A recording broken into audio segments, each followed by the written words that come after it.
हाल ये है कि जनाजों में भी शिरकत माल देख के होती। अगर कहीं जनाजे में कतार देख लो तो समझ लो कि किसी अमीर शहर का जनाजा है, और कहीं कंधा देने की भी लाले पड़े हो तो समझ जाओ किसी गरीब इंसान का जनाजा है। जनाजों को भी तकसीम किया अमीरी और गरीबी में, शादियों को भी तकसीम किया अमीरी और गरीबी में, हत्ता के बड़ी माजरत के साथ अब तो नमाजों को भी तकसीम किया, फातिहा को भी तकसीम किया अमीरी और गरीबी में। अगर जान बख्शी हो, मेरे जहन में कोई निशाना नहीं, वरना ये बात है कि निशाना लगा करके तकरीर की जाए तो ये गीबत होगी, खिताबत नहीं होगी। लेकिन इतना जरूर कहता हूँ, गरीब शहर के यहाँ फातिहा पढ़े तो अल-फातिहा बिस अल-फातिहा सूरे फातिहा और 3 बार कुल अल्लाह, 5 मिनट में पूरी फातिहा मुकम्मल। अमीर शहर के यहाँ फातिहा पढ़ो तो उसके दादा का नाम भी, उसके परदादा का नाम भी, उसके बेटे का नाम भी, उसके मरहूमीन का नाम भी जो अभी तक नहीं आए हैं उनके लिए भी दुआ। यानी हमने फातिहा को भी तकसीम किया दौलत में, अमीरी गरीबी में, जनाजों को भी तकसीम किया अमीरी और गरीबी में। जबकि याद रखना इंसान कितना खुदगर्ज हुआ, फातिहा भी दौलत के लिए, नमाजें भी दौलत के लिए, दुआएं भी दौलत के लिए, जनाजे भी दौलत के लिए। इंसान तूने अल्लाह के लिए किया क्या? जब अल्लाह के लिए कुछ किया नहीं तो तू अल्लाह वाला बना कैसे? जब अल्लाह के लिए कुछ किया नहीं तो तू अल्लाह वाला बना कैसे? सरकारे गरीब, सरकारे गौसे आजम फरमाते हैं, एक बार मैंने अल्लाह से पूछा, अल्लाह तू कहां है, मैं तुझे कहां तलाश करूं? तो उसने मुझे इल्हाम फरमाया, अब्दुल कादिर तू मुझे गरीबों के दरमियान ढूंढ ले, मेरी रहमत को तू वहीं पालेगा। मेरे अजीज हैं हम कहां?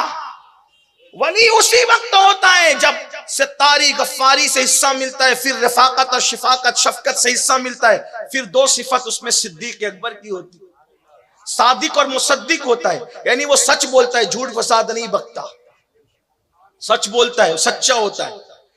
देखते चले जाइए, अगर मैं कहता तो मुजरिम होता, गौस पाक फरमा रहे हैं सच्चा होता है, सादिक होता है, और जब उसके सामने सच बात कही जाती है तो वो सच की तस्दीक भी करता है। अब यहां सच से मुराद ये कि वो खुद भी जबान का सच्चा होगा, उसका अकीदा भी सच्चा होगा, उसका किरदार भी सच्चा होगा, उसका मसलक भी सच्चा होगा, उसका मजहब भी सच्चा होगा। जिस मजहब में खुदा झूठ बोलता हो वो मजहब के मानने वाले कब वली हो सकते हैं? विलायत तो वहां होगी जहां ये ऐलान होता है, कुल सदकल्लाह, महबूब फरमा दीजिए कि अल्लाह सच्चा है। लोगों ने यहां तक बातें की कि अल्लाह भी झूठ बोल सकता है। अब हम उनकी बात करते तो लोगों को बुरा लगता है कि मौलाना उनकी बात ना करो, जो हमारे अल्लाह को गाली दे फिर उनकी ना करे तो किसकी करे? लोगों को ना बताए तो क्या करें? कौम भी अजीब है, सबके पीछे चलो, सबके साथ चलो, सबके साथ बनाओ, सबके साथ बैठो।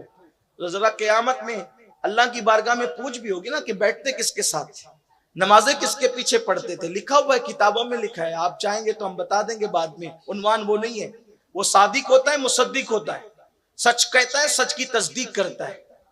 फिर उसके बाद 2 सिफतें उसमें फारूक आजम की होती है, वो अम्र बिल मारूफ करता है, नहीं अनिल मुनकर करता है। सिद्दीक और फारूक की सिफत आ गई, इसका मतलब कोई राबजी कभी वली नहीं हो सकता है? किसी राबजी को विलायत नहीं मिल सकती। सादिक और मुसद्दिक में खारजी खारिज हो गए, और फिर सिद्दीक और फारूक की सिफात में राबजी खारिज हो गए। इसीलिए आप देखें कहीं और आपको वली नहीं मिलेगा। इसीलिए लोगों को आलिम से चिढ़ नहीं है, मुहद्दिस से चिढ़ नहीं है, मुनाजिर से चिढ़ नहीं है, मुकर्रिर से चिढ़ नहीं है। मुहद्दिस सबके यहाँ मिलेंगे, मुफक्किर सबके यहाँ मिलेंगे, मुकर्रिर सबके यहाँ मिलेंगे, मुफ्ती सबके यहाँ मिलेंगे, आलिम सबके यहाँ मिलेंगे, लेकिन वली आपको सिर्फ अहले सुन्नत व जमात में मिलेगा। चैलेंज करता हूं, देख लो शेख अब्दुल कादिर जिलानी जैसा, शेख अब्दुल कादिर जिलानी जैसा सिर्फ अहले सुन्नत में, मोइनुद्दीन अजमेरी जैसा सिर्फ अहले सुन्नत में, महबूब इलाही निजामुद्दीन अहले सुन्नत में, मखदूम अशरफ जहांगीर सिमनानी अहले सुन्नत में, खुद का जनाजा पढ़ाने वाले साबिर कलियरी खुद अहले सुन्नत में, मुजद्दिद अल-फसानी अकबर के फितने को धूल छिटाने वाला खुद अहले सुन्नत में, बख्तियार काकी अहले सुन्नत में, हज़रत रिफाई अहले सुन्नत में, वारिस देवा अहले सुन्नत में, शाह बरकतुल्लाह अहले सुन्नत में, मखदूम माइमी अहले सुन्नत में, हत्ता के इमाम महदी भी आएंगे तो सुन्नियों की ताईद करते हुए तशरीफ लाए। नारे तकबीर, नारे रिसालत, सुभान। इसीलिए किसी ने कहा है हमारे दीन की हक्कानियत के ये दोनों शाहिद हैं। हमारे दीन की हक्कानियत के ये दोनों शाहिद हैं, मोइनुद्दीन अजमेरी, मुहियुद्दीन जिलानी। जब खुलफाए राशिदीन की सिफत से ही आदमी वली बनता है तो इसका मतलब राबजी ने तो वली होना ही नहीं। इसलिए देख लो कोई नहीं है। किसी राबजी ने मुझसे कहा हमारे यहाँ भी एक वली है। मैंने कहा क्या? तो कहा कि आप नहीं जानते शहबाज लाल कलंदर जो वो हमारे यहाँ नहीं, बल्कि उन्होंने ये कहा हाँ सखी शहबाज कलंदर, जिन्हें शहबाज लाल कलंदर भी कहते, वो वली है, सेवन शरीफ वाले। मैं कहा अच्छा वो वली है? बोले हाँ। मैं कहा उनका नाम क्या है? तो चुप हो गया। उनका नाम क्या है? तो चुप हुआ। तो मैंने कहा उनका नाम तो उस्मान मरवंदी है, और तुम्हारे यहाँ तो उस्मान नाम वाले पे लानत पड़ती है? तुम्हारे यहाँ तो उस्मान नाम वाले पे लानत पड़ती है, तो जिस पे लानत पड़ी वो वली कब से हो गया? तो मैंने कहा एक खींचतान के लाए थे वो भी नहीं निकला तुम्हारा, रवाफिज किया वो भी नहीं निकला। हाँ उनका नाम उस्मान मरवंदी है, शकी शहबाज कलंदर जिनको कहते हैं, लाल शाहबाज कलंदर जिनको कहते हैं। तो 12 लफ्ज कर रहा था, वो सादिक और मुसद्दिक होता है। फारूक आजम की 2 सिफतें होती है, क्या? अम्र बिल मारूफ नहीं अनिल मुनकर, यानी वो नेकी का हुक्म देता है, बुराई से रोकता है। भाई नेकी का हुक्म वही तो देगा जो खुद नेक अमल करेगा, बुराई से वही तो रोकेगा जो खुद बुराई से रुकेगा। वरना खुद नमाज नहीं पढ़ेगा, लोगों को कैसे कहेगा नमाज पढ़ने के लिए? खुद ज़कात नहीं देगा, लोगों को कैसे कहेगा ज़कात देने के लिए? खुद हज से डंडी मारेगा, लोगों को कैसे कहेगा हज पे जाने के लिए? खुद लोगों का खा के हड़प करेगा, लोगों को कैसे कहेगा गरीबों को खाना खिलाने के लिए? तो पता चला उसमें 2 सिफतें फारूक आजम की होती है। एक क्या?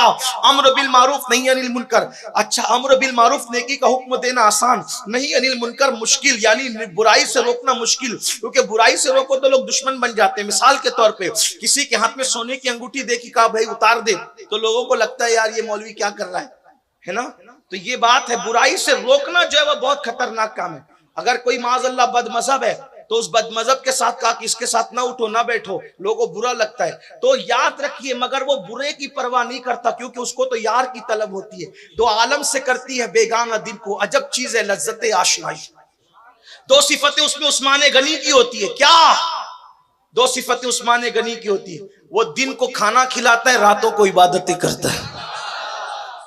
उस्मान गनी की 2 सिफतें, दिन को खिलाएगा, रात को अल्लाह की बारगाह में, यानी दिन को मखलूक की खिदमत करेगा, रात को खालिक की खिदमत में खड़ा रहेगा। अब जो खुद फजर नहीं पढ़ता उसने रातों की नफिल कब पढ़ना है? जो ईशा नहीं पढ़ता उसने रातों की नफिल कब पढ़ना है? ये सिफतें होती है। कितनी सिफतें हो गई? कुल 10। 2 सिफतें मौला अली की होती है, अली मुर्तजा की। एक तो वो इल्म वाला होता है और वो बहादुर होता है, बुज़दिल नहीं होता। कभी दीवार हिलती है, कभी दर कांप जाता है, अली का नाम सुनकर अब भी खैबर कांप जाता है।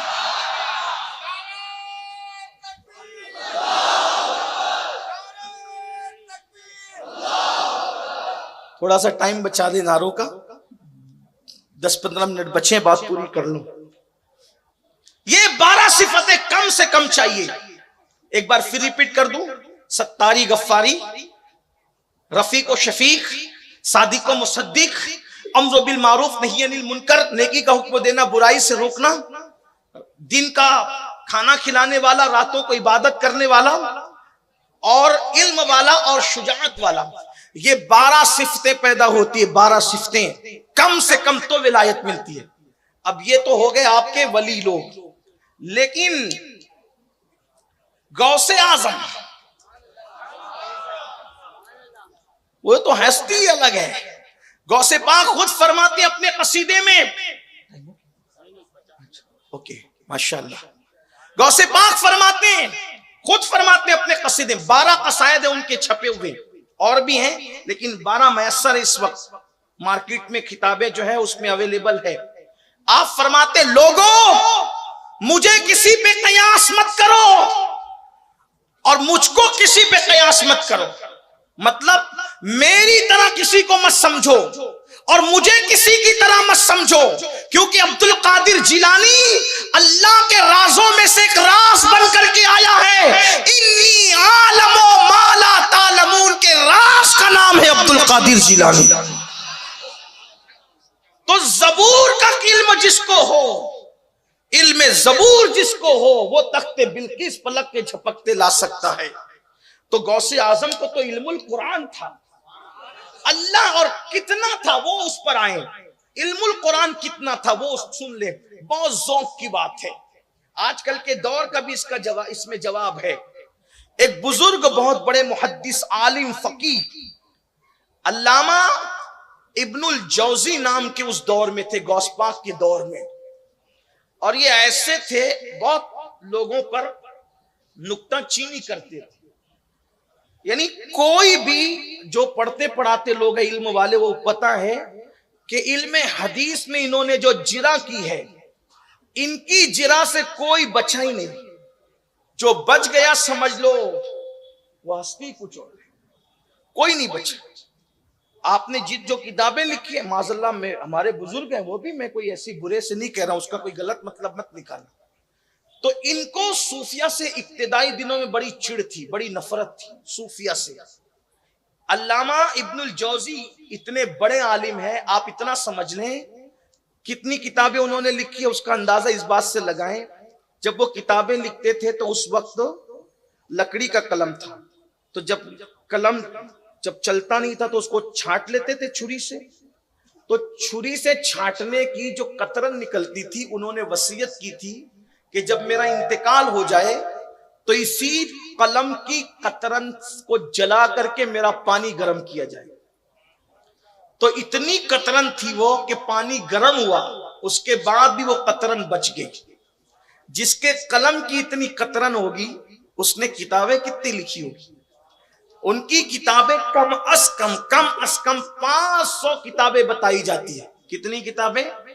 500 कम अस कम अल्लामा इब्नुल जौजी की। और उठाकर पढ़े आज भी, जम्मुल हवा, ऐसी ऐसी बातें लिखी है कि लोगों में बयान करो तो लोगों के रोंगटे खड़े हो। इब्नुल जौजी और भी बहुत सी उनकी किताबें हैं। तलबीस इबलीस, इबलीस पर उन्होंने जितना शानदार लिखा है किसी ने नहीं लिखा, इब्नुल जौजी। इसी तरीके से और भी बहुत सी किताबें हैं।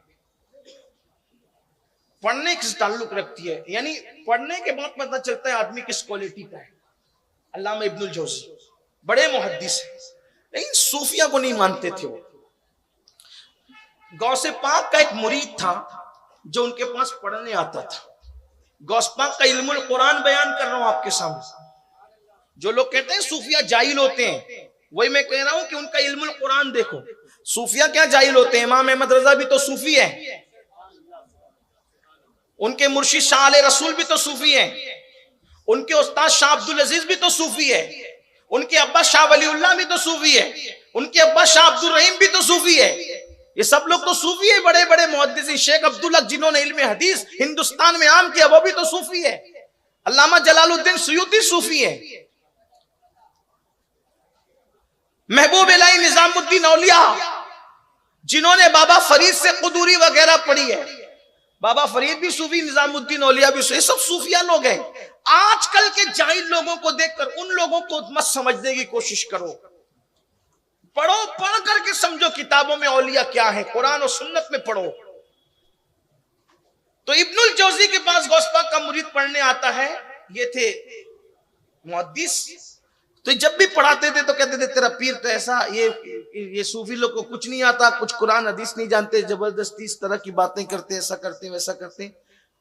मीर अब्दुल वाहिद बिलगिरामी रहमतुल्लाह ने एक बात बहुत अच्छी लिखी, कहते हैं इंसान को जिस चीज का इल्म नहीं होता वो उसका दुश्मन होता है। जो चीज उसको मालूम नहीं है वो उसका दुश्मन ही रहेगा। हाँ, तो बस वो ऐसी बात थी। अब ये रोजाना रोजाना रोजाना, अब वहां गए तो किसी की गिबत ही नहीं, कोई मसला ही नहीं, किसी के खिलाफ कोई बात ही नहीं। और यहाँ आते तो रोजाना ये पिटारा खुलता है। भाई जाहिर सी बात है ना, फिर वो क्वालिटी अलग है। सरकार गौसियत माफ की। तो एक दिन मुरीद ने, जो इनका शागिर्द था, हिम्मत करके बोल दिया, हजरत ये आप उनके बारे में इतना बोलते हो, कभी उन्होंने तो एक जुमला भी आपके बारे में नहीं कहा, कभी नहीं कहा। और गौस पाक के यहाँ खिताब जब होता था तो 70-70 हजार का मजमा होता था, और जितने इंसान होते थे उससे ज्यादा जिन्नात होते थे। किताबों में लिखा है एक बुजुर्ग ने जिन्नात का अमल किया तो जिन्नात को आने में देर हुई। कहा भाई देर से क्यों आए? मैंने तो अमल किया। कहा इस टाइम ना बुलाया करो, क्योंकि इस टाइम शेख अब्दुल कादिर का खिताब होता है और हम लोग वहां जाते। क्या तुम भी जाते हो? का इंसान से ज्यादा जिन्नात होते हैं। और गौसे आजम के खिताब में इंसान जिन्नात ही नहीं बल्कि रसूलुल्लाह खुद भी उनकी हौसला अफजाई के लिए तशरीफ लाते थे। लोग वहां जियारत करते थे।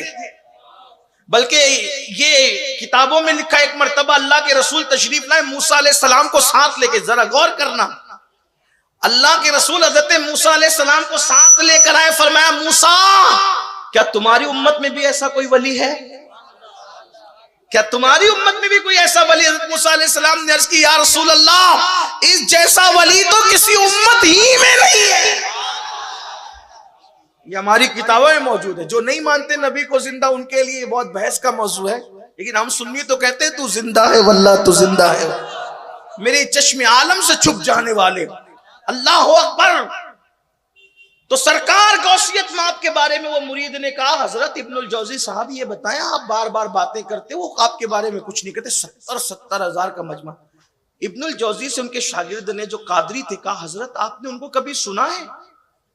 कभी आपने उनको सुना? कहा नहीं मैंने नहीं सुना। कभी उनको देखा? कहा नहीं। मिले? नहीं मिले। ना मिले, ना देखा, ना सुना, राय कायम कर ली। एक बार जरा उनसे चल के सुनिए, उनसे सुनिए वो कहते क्या हैं। अब इब्नुल जौजी, मैं थोड़ा सा अपने ज़ौक़ के मुताबिक बात करने वाला आदमी हूं, अपने अल्फाज के जामे में, अपने मफहूम में, वाकया वही है लेकिन ये मेरा अपना मफहूम है आपको समझाने के लिए। इब्नुल जैसा बड़ा अल्लामा मुहद्दिस किसी का बयान सुनने जाए तो भाई लोग देखेंगे ना, हजरत आप इधर किधर, आप तो रोकते हो कि उधर नहीं जाना, आप इधर किधर। तो यूट्यूब का दौर तो नहीं था ना कि घर के कोने में बैठ के किसी को भी सुन लो, ऐसा तो था नहीं ना। अब जाना है सुनने के लिए तो वहीं बैठना है। अब इब्नुल जौजी जाने गौस पाक की महफिल में, किसके कहने पे? कादरी गुलाम के कहने पे।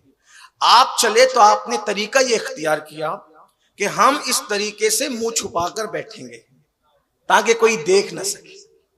ये तरीका, कोई देखेगा नहीं तो बात खुलेगी नहीं।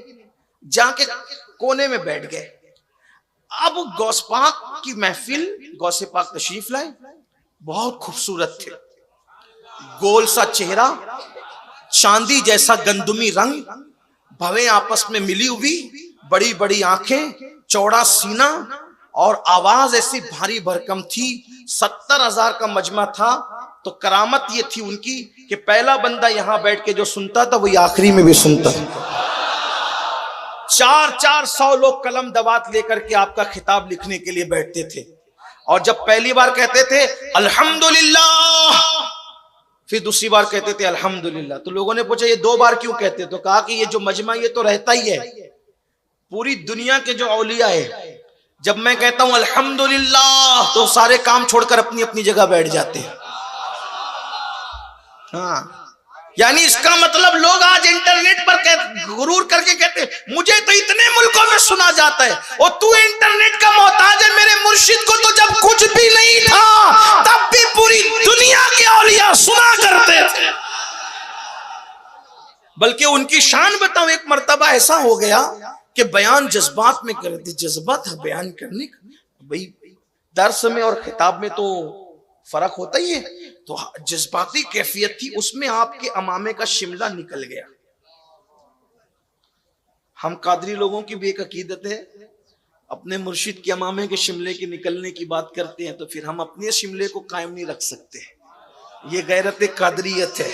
निकल गया, जैसे शिमला निकला तो महफिल में जितने लोग थे सब ने अपनी अमामे, अपनी टोपियां गौस पाक के कदमों में रख दी। मुर्शिद तुम्हारा शिमला खुल गया तो हमारा कैसे रहे? सब ने कदमों में रख दिया। सरकार गौसे आजम ने बराबर कर लिया, सब ने उठा उठा करके रख लिया। एक दुपट्टा रह गया नीचे। महफिल के सब लोगों की टोपियां, अमामे, जिसने जो रखा था वो सब उठा लिए, लेकिन सबके सर भर गए, दुपट्टा रह गया। गौसे पाक ने यूं उठाया, यूं कंधे पे रखा, एक हाथ आया और वो दुपट्टा गायब हो गया। लोगों ने कहा ये क्या? कहा कि तुम थोड़ी सुन रहे थे, वो फला मुल्क में एक वलिया भी सुन रही थी, जब तुमने अमामे ला करके रखे तो उसने भी अपना दुपट्टा रख दिया। हमने यहां रखा, उसने वहां से उठा लिया। ये विलायत की कायनात है, ये गौसे आजम की शान है। 11वीं वाला पीर ऐसा पीर है। वाह क्या मर्तबा गौस है बाला तेरा, ऊंचे ऊंचों के सरों से कदम आला तेरा। सर भला क्या कोई जाने के है कैसा तेरा, औलिया मलते हैं आंखें वो है तलवा तेरा। सारे अक्ताबे जहां करते हैं काबे का तवाफ, काबा करता है तवाफे दरे वाला तेरा।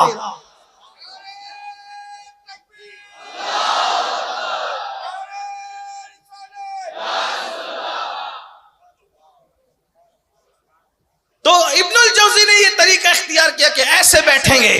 गौसे पाक तशरीफ लाए, बहुत खूबसूरत थे और गौसे आजम की शान ही बड़ी थी। गौसे आजम फरमाते जिसने मुझे देखा इंशाअल्लाह उस पर अजाब कब्र नहीं होगा। जो मोमिन देखे उस पर अजाब कब्र नहीं होगा। बहरहाल तो लेकिन आजकल जलसों का उस वक्त पता नहीं क्या हाल थे, लेकिन आजकल जलसों का क्या माहौल है। जैसे अभी ये हमारे मुजफ्फर भाई मालेगांव, हमारे मालेगांव की है, आए थे तो उन्होंने तारीख ली। तारीख लेने के साथ ही बता दिया कि आपको गौस पाक पे बोलना है और अहले बैत पे बोलना है। मतलब क्या कि मुकर्रिर तैयारी करके आए कि उसको बोलना किस पे, पहले से उन्वान तय है ना। गौस पाक के ऐसा कुछ नहीं था। गौसे आजम क्या ऐसा, आप आते थे कारी को बोलते थे आयत पढ़।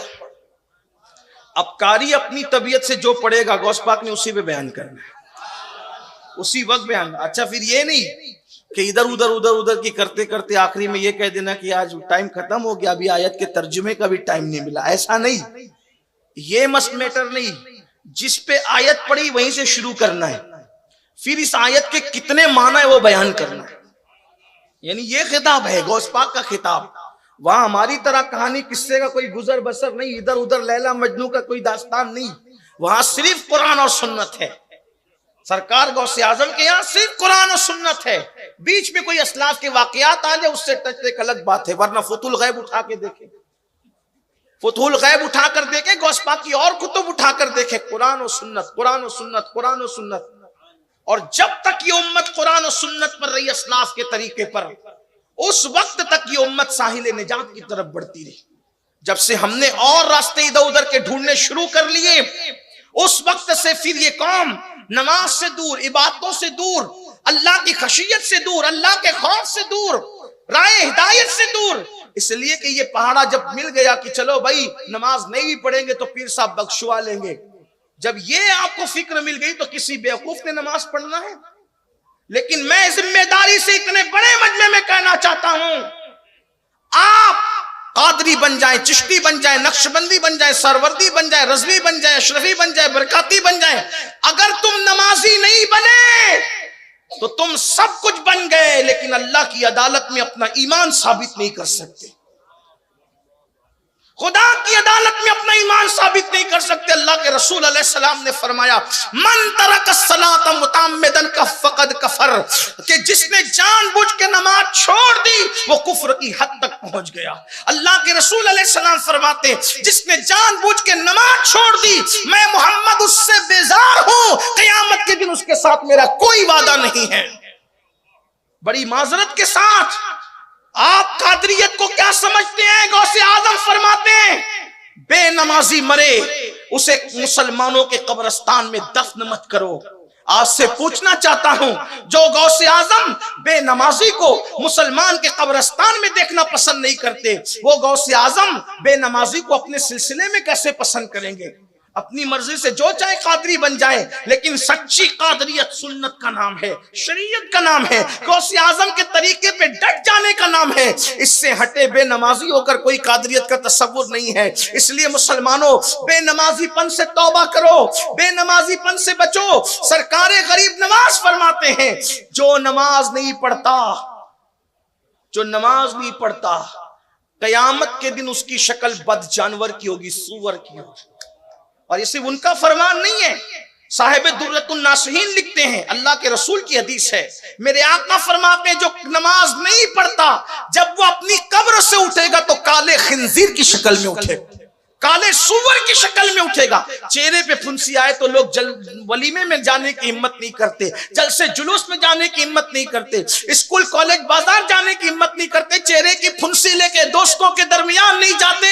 लेकिन जब नमाज छोड़ने की वजह से काले सूअर की तरह चेहरा होगा, वो काले सूअर का चेहरा लेकर अल्लाह की बारगाह में क्या मुंह दिखाएंगे? बड़ी सादगी से कहते हैं, मौलाना टाइम नहीं मिलता नमाज के लिए, मौलाना वक्त नहीं मिलता नमाज के लिए। जिस कौम को नमाज के लिए वक्त नहीं मिलता, उस कौम को फेसबुक के लिए वक्त कैसे मिलता है, व्हाट्सएप के लिए वक्त कैसे मिलता है, यूट्यूब की गंदगी के लिए वक्त कैसे कैसे मिलता है, गंदी फिल्मों के लिए वक्त कैसे मिलता है। हैरत है, जिस खुदा ने सारी नेमतें दी है उसके लिए कोई वक्त नहीं है। और वो गंदी फिल्में, वो गंदी पिक्चरें, वो गंदे तरीन दोस्त जो मरने के बाद कांधा देने के लिए भी नहीं आएंगे, उनके लिए वक्त मिल जाता है। अल्लाह के लिए, सच्चे खुदा के लिए वक्त नहीं। कहां है मुसलमान, कहां है मुसलमान? मुसलमानों अपने हाल पे रहम करो। अल्लाह बेनमाजीपन की वजह से जो अजाब देगा उसको बर्दाश्त करने की ताकत न तुम्हारे अंदर है न मेरे अंदर है। कोई पहाड़ भी अल्लाह के अजाब को बर्दाश्त नहीं कर सकता, इंसान का जिस्म कैसे बर्दाश्त कर सकेगा? तो अर्ज ये कर रहा था, बात दूर न निकले। अल्लाह अकबर। मेरे आका गौसे आजम ने फरमाया कारी से तिलावत कर। कारी ने तिलावत की, गौसे आजम ने उसी आयत पर बयान शुरू किया। अब आयत का तर्जुमा पढ़ा, तर्जुमा करने के बाद उसकी एक तफसीर बयान की। तफसीर तो वो कादरी जो बैठा था इब्नुल जौजी के बारे में, उसने देखा, जो किसी को साथ में तकरीर के लिए लाता है, मुकर्रिर अच्छा पॉइंट बोलता है तो वो देखता है कि मैं लाया ना तुझे, देख कितनी अच्छी बात कर रहे हमारे हजरत, ऐसे देखते हैं ना। तो कादरी ने बेसे देखा। अब इब्नुल जौजी थे, सर करना कोई आसान काम नहीं था। जैसे ही देखा इब्नुल जौजी ने कहा, मैं जानता हूं कोई नई बात नहीं कही यानी तेरे पीर ने, जानता हूं, मुझे मालूम है ये तफसीर। दूसरी पढ़ी, ये भी जानता, तीसरी पढ़ी, ये भी जानता, चौथी पढ़ी, ये भी जानता, 7 तफसीर पढ़ी, सब पे सर हिला। 8वीं पढ़ी, मुंह बंद। यानी ये नहीं जानते थे इब्नुल जौजी, इल्म पे नाज इतना था, लेकिन अब 8वीं से नहीं जानते, 9वीं नहीं जानते, 10वीं नहीं जानते, 11वीं नहीं जानते। बाज ने लिखा 40 तफसीर बयान की एक आयत की, और बाज बुजुर्गों ने लिखा 70 माना बयान की एक आयत का। 70 और 70 हजार माना है एक एक आयत का। ये जाहिरी, और जो उसके सिवाय वो तो अलग है। बल्कि हमारा अकीदा तो यह, इमाम अब्दुल वहाब शारानी कहते हैं कुरान का नुज़ूल बंद हुआ है, लेकिन मानिए कुरान आज भी मोमिनों के दिल पर नाजिल हो रहा है। हर दिन नया मानी नाजिल हो रहा है। कुरान की बात यह है, लोग कहते हैं गालिब और इकबाल के शेर के इतने माना हो सकते हैं, तो बंदों के मखलूक की कलाम के जब इतने माना हो सकते हैं तो खालिक के कलाम के कितने माना होंगे?